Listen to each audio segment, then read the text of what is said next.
Il s'agit de la 3e édition du Salon régional de la jeunesse, à savoir 4 salons en un.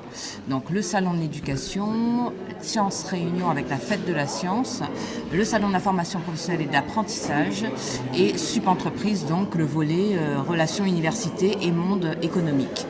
Donc c'est un salon en fait qui permet aux visiteurs de s'inscrire dans un parcours puisqu'on va aller de l'orientation jusqu'à l'insertion professionnelle avec la présence du monde économique.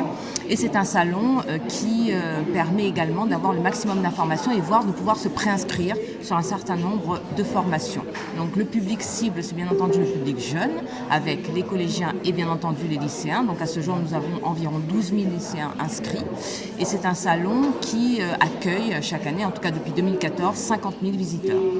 Il y a un événement particulier, il y a une thématique. Alors, nous sommes à la région sous le sigle de la thématique égalité des chances. Ceci étant, cette année, il y a effectivement un événement particulier puisque nous accueillons Solidarité SIDA, donc l'instance nationale, qui va venir animer des matinées zapping, donc pour agir sur tout ce qui est prévention SIDA avec les jeunes réunionnais. Il y a d'abord une continuité chez nous, une cohérence, puisque depuis le début de la mise en place de la loi sur la fondation de l'école, nous avons décidé de suivre cette loi. On en a fait un accompagnement critique, mais aussi nous pensons que cette loi est de nature à faire réussir le plus grand nombre d'élèves.